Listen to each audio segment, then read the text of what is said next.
They're betting you won't quit, not this year. They've run the numbers, and the numbers say you'll stay, even if you're miserable, even if the job is wrong.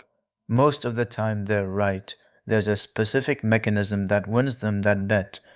It's quiet, it's sitting in your offer letter, and almost nobody reads it carefully. It's called the cliff. To understand it, start with the number they hand you when you sign. Total compensation. Let's say $400,000 a year. It feels enormous. But salary is only part of it. A large chunk of that number is equity, company stock that vests over 4 years, roughly a quarter of it each year. And here's the line nobody highlights. In your first year, that stock is locked behind a wall. You don't vest a little each month. You vest nothing, zero, for 365 days. Then, on your 1 year anniversary, 25% of the entire grant unlocks at once, all of it, in a single day. That wall is the 1 year cliff. On paper, it looks like a scheduling quirk. It is not a quirk. It is a leash, and it is doing exactly what it was built to do. Think about the mechanics. For 12 straight months, you are working towards stock you do not own and cannot keep. Leave 1 day early, and you keep none of it. Day 364, you walk away with exactly zero equity. Every dollar of it evaporates. It goes back to the company. You funded a year of someone else's retention budget. Now picture the person this was designed for. 11 months in, the manager is bad. The team is worse. The job is nothing like the one the recruiter described. Every instinct says leave, and then they open a calculator. 30 days, just 30 more days, and a quarter of the grant unlocks. Tens of thousands of dollars sitting 1 month away. Quitting now means setting that money on fire, so they stay. Of course they stay. Anyone would. That is not a side effect. That is the cliff working precisely as intended. You are behaving exactly the way the schedule was built to make you behave. Here's why companies build it this way. Early attrition is expensive. A hire who quits in year one is a loss. Recruiting, onboarding, months of ramp time, all gone. The cliff solves that problem cheaply. It takes your single greatest source of leverage, the ability to walk away, and it freezes that leverage for a full year. You cannot credibly push back on a bad manager when leaving costs you your entire equity stake. The cliff doesn't just keep you, it makes you quiet. And here is the colder part.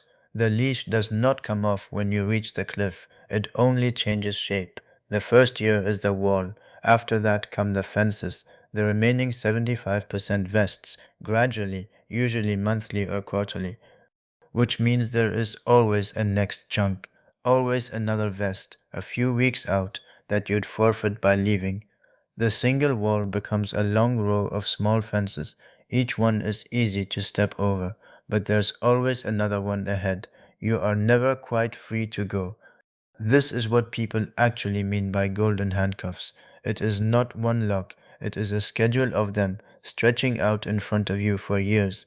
And the moment you finally get close to fully vested, when the leash is about to loosen, something arrives, a refresher, a brand new grant of stock. It feels like a reward for loyalty. Look closer. Most refreshers do not stack on top of your original grant. They backfill the equity that's about to run out. Your total unvested stock stays roughly flat. You are not climbing. You are running to stay in place and being asked to feel grateful for the privilege, and the value of all of it floats. Equity is priced in stock. If the share price drops, the grant you were sold at signing can quietly be worth far less when it lands. So the headline number, that 400,000, was never a promise. It was a projection in the company's favor that you agreed to treat as a fact. That's the trap. Fully assembled, a wall in year one, fences after, refreshers that backfill, a value that can shrink. Now, here is what you actually do about it. First, stop valuing an offer by its headline number. Total comp is a story about year 4. Ask a sharper question. What actually reaches my account in year 1? Salary plus any signing bonus plus exactly zero equity. That is your real first year compensation.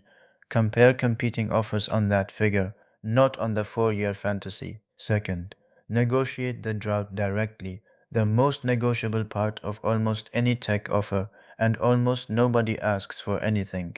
Ask for a signing bonus that covers the cliff year.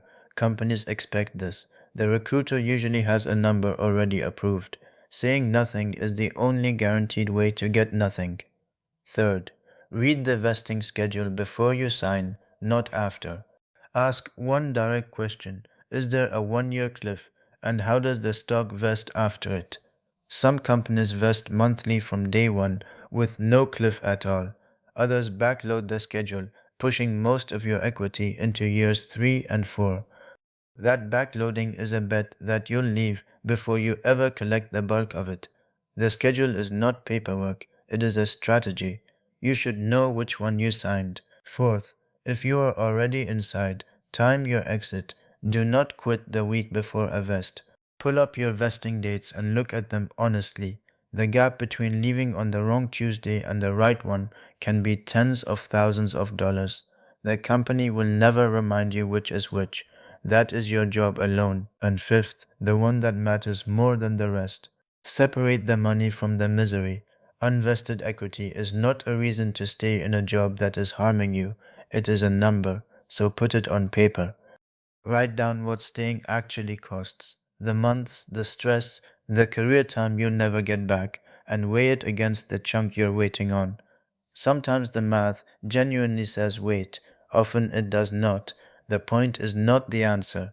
The point is that you decide with a calculator in your hand, not with fear in your chest, because that is the entire trick. The cliff only works on people who can't see it.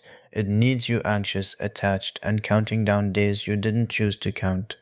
The instant you can look at the schedule coldly, as a number to be weighed, not a wall you're trapped behind, it loses its grip, it becomes information, nothing more. They are still betting you won't quit, they still run the numbers. The only variable they cannot control is whether you understand the bet. Now you do, so you decide,